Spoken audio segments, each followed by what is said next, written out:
मोहब्बत है। Hey guys, welcome back to my channel. आप सुन रहे थे मेरे साथ आपकी पसंदीदा कहानी ये मोहब्बत है। हाँ, ये मोहब्बत है भाग 10।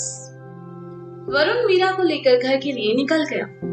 मीरा वरुण के बगल में ही बैठी थी। उसकी आंखों में आंसू थे और रोने की वजह से उसके गाल लाल हो चुके थे। अपनी बहन की आंखों में आंसू देखकर वरुण से रहा नहीं गया, तो उसने अपनी जेब से रुमाल निकालकर मीरा की ओर बढ़ाते हुए कहा, धी, रोना बंद कीजिए प्लीज। मीरा ने वरुण के हाथ से रुमाल लिया और अपने आंसू पोंछकर रुमाल वापस वरुण को दे दिया। वरुण ने गाड़ी थोड़ी धीमी कर दी और साइड में लगाकर पानी का बोतल मीरा की तरफ बढ़ा दिया। आप ठीक है ना? मीरा ने कहा और थोड़ा सा पानी पीकर बोतल साइड में रख दी। इसके बाद वरुण ने मीरा से कुछ नहीं कहा, ना ही कुछ पूछा। दरअसल वह मीरा से कुछ पूछकर उसे असहज करना नहीं चाहता था।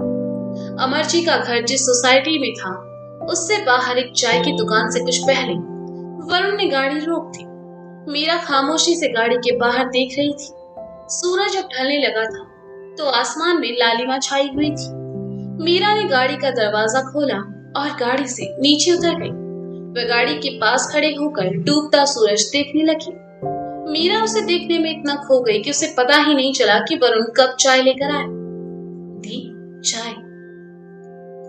वरुण की आवाज से मीरा की तंद्रा टूटी। थैंक यू, मीरा ने चाय का कप लेते हुए कहा और फिर नजरें डूबते सूरज पर टिका ली। वरुण भी कुछ दूरी बनाकर वहीं मीरा के पास खड़ा हो गया और सामने देखते हुए चाय पीने लगा। दी, क्या मैं आपसे कुछ पूछ सकता हूँ? वरुण ने मीरा की तरफ देखकर कहा। पूछो।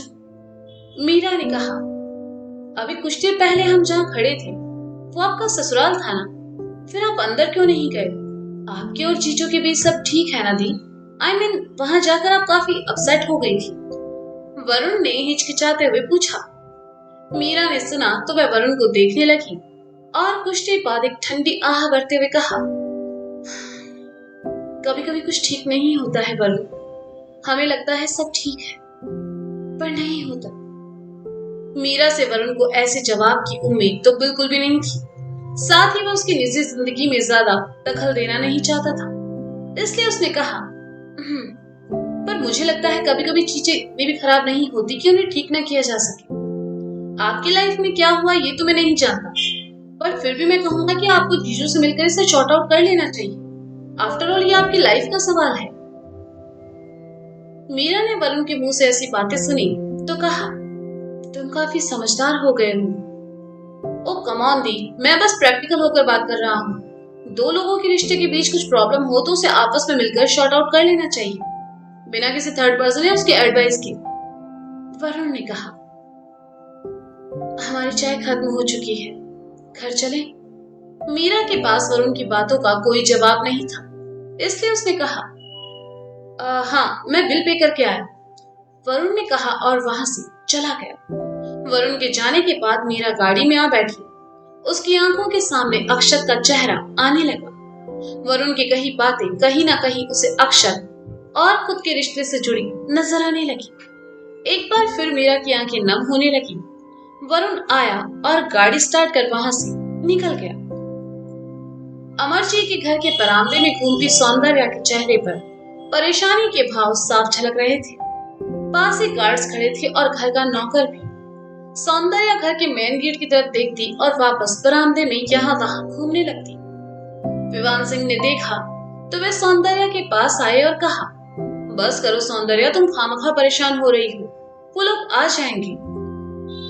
मीरा अभी तक नहीं आई है, कहीं वो अक्षत से मिलने उसके घर? नहीं नहीं, ऐसा नहीं होना चाहिए। ऐसा हुआ तो मेरे सारे प्लान पर पानी फिर जाएगा। भाई साहब, आप वरुण को फोन लगाइए और पूछिए उससे कि वो लोग कहाँ हैं और अभी तक आए क्यों नहीं। सौंदर्या ने परेशानी भरे स्वर में कहा। सौंदर्या, कुछ नहीं होगा। अगर तुमने मीरा पर ज्यादा पाबंदियां लगाई तो कहीं उसे तुम पर ही शक ना हो जाए। एक मिनट, मैं वरुण को फोन लगाता हूँ। कहते हुए विवान सिंह ने जेब से जैसे ही अपना फोन निकाला, दूर से उन्हें अपनी गाड़ी आती दिखाई दी, जिसे देखकर उन्होंने कहा, शायद वो लोग आ गए। सौंदर्या ने देखा तो उसकी जान में जान आई। आज सुबह ही वो मीरा के कहने पर अक्षत से मिलने गई थी और उसके बाद वह मीरा से नहीं मिल पाई थी। अब मीरा जैसे उन्हें देखेगी अक्षत के बारे में जरूर पूछेगी। सोचकर सौंदर्या खुद को तैयार करने लगी। गाड़ी घर के अंदर आकर रुकी।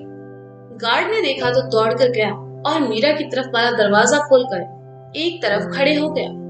मीरा गाड़ी से नीचे उतरी और सीधा विवान सिंह के पास आकर कहा, थैंक यू चाचा जी, थैंक यू सो मच। अरे मीरा, इसमें थैंक यू कैसा, तुम भी मेरी बेटी जैसी हो, आओ अंदर चलो, विवान सिंह ने मुस्कुराकर कहा। लेकिन मीरा इस मुस्कुराहट के पीछे का जाल नहीं समझती थी। उसकी नजर जैसे ही पास खड़ी सौंदर्या पर पड़ी, वह जल्दी से उनके पास आई और उनके हाथों को अपने हाथों में लेकर कहा, बुआ जी आप अक्षत जी से मिली? आपने उनसे बात की? क्या कहा उन्होंने?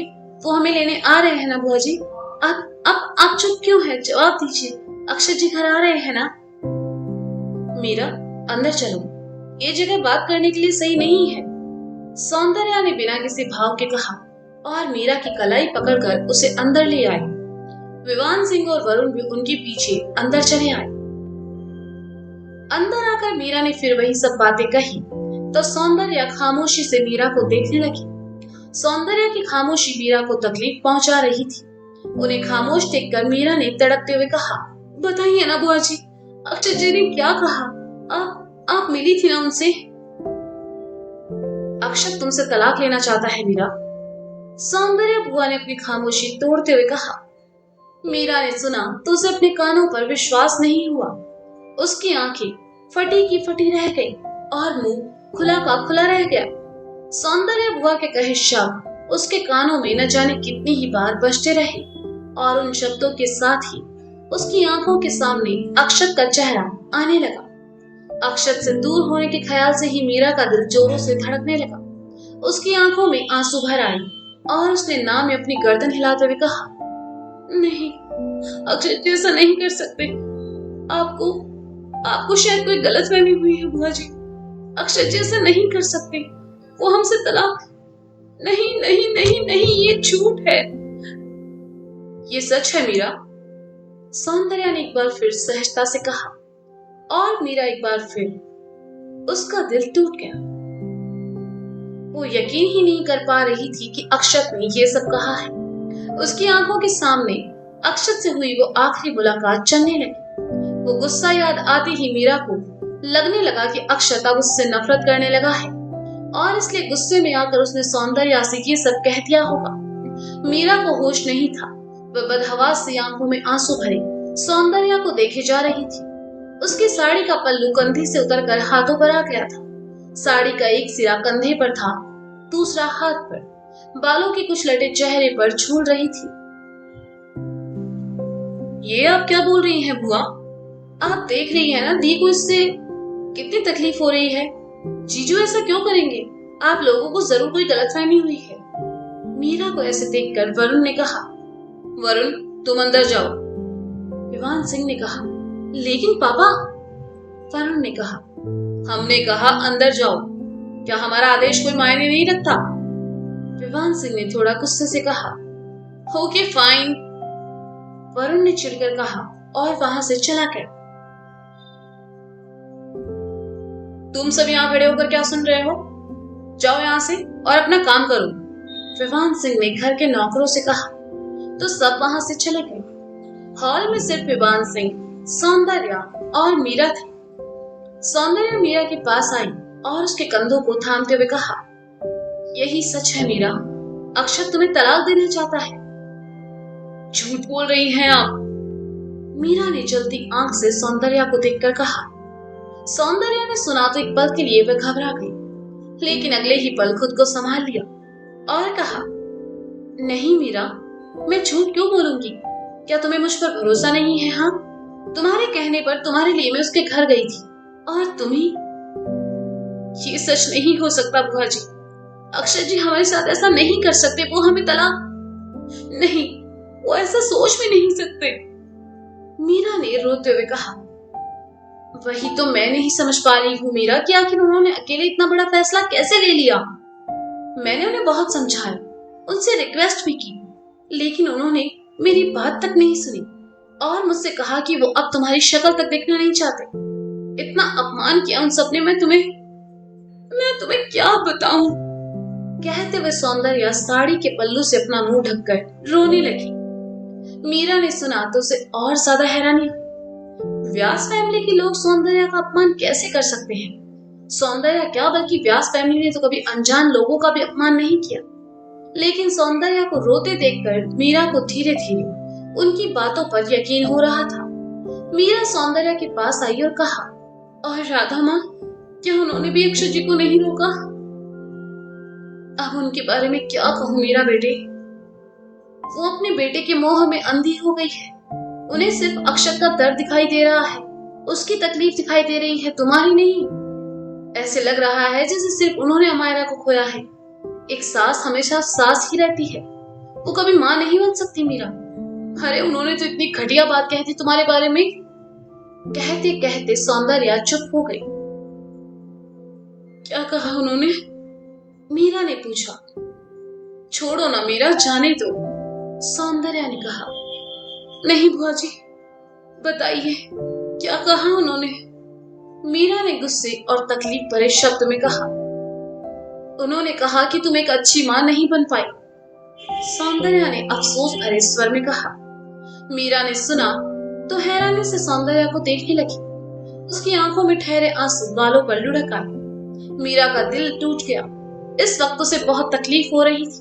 वहां खड़े होना भी उसे घुटन का एहसास दिला रहा था। मीरा रोते हुए वहां से अपने कमरे की ओर चली गई। मीरा, मीरा, मीरा बेटा सुनो, मीरा। विवान सिंह ने मीरा को रोकने के लिए आवाज दी, लेकिन मीरा नहीं रुकी और अपने कमरे में जाकर दरवाजा बंद कर फूट फूट कर रोने लगी। मीरा के जाने के बाद सौंदर्या विवान सिंह की तरफ पलटी और इतराते हुए अपने आंसू उंगली पर लेकर हवा में उछालते हुए कहा, कैसी लगी मेरी एक्टिंग भाई साहब? सुपर्ब सौंदर्या, एक पल को तो हम भी पता नहीं लगा पाए कि ये सच था या झूठ। लेकिन ये सब में बेचारी मीरा का दिल टूट गया। विवान सिंह ने कहते हुए मीरा के कमरे की तरफ देखा। ओ कम ऑन भाई साहब, जब तक मीरा का दिल नहीं टूटेगा तब तक वो व्यास फैमिली से नफरत नहीं कर पाएगी, और जब तक मीरा उस घर के लोगों से नफरत नहीं करेगी उसे वहां से निकालना आसान नहीं होगा, सौंदर्या ने कुछ सोचते हुए कहा। लेकिन अक्षत, तुम्हें लगता है वो मीरा को खुद से दूर करेगा? विवान सिंह ने कहा। करेगा भाई साहब, जरूर करेगा। जो चिंगारी मैंने लगाई है वही चिंगारी धीरे धीरे करके अक्षत और मीरा की जिंदगी में आग लगाने का काम करेगी। जो दरार इनके बीच पैदा हुई है वो इतनी आसानी से भरने नहीं दूंगी भाई साहब। बस आप देखते जाइए। सौंदर्या का कमाल। सौंदर्या ने जहरी मुस्कान के साथ कहा। हमें तुम पर पूरा भरोसा है सौंदर्या। अब ये बताओ कि भाई साहब के ऑफिस के उन शेयर्स का क्या हुआ? 2 दिन बाद हमें वापस जाना है। जाने से पहले अगर उन शेयर्स की डील हो जाए तो सही रहेगा, विवान सिंह ने सोफे पर बैठते हुए कहा। उसके लिए हमें कल भाई साहब के ऑफिस आना पड़ेगा, सौंदर्या ने कहा। लेकिन उनके बिना हम ये कैसे कर पाएंगे? विवान सिंह ने कहा। वो सब आप मुझ पर छोड़ दीजिए, सौंदर्या ने कहा और वहां से चली गई। अपने कमरे में आकर मीरा रोने लगी। दरवाजे के पास नीचे जमीन पर बैठी मीरा की आंखों से आंसू बहते जा रहे थे। उसे अपने सीने में दर्द का एहसास हो रहा था।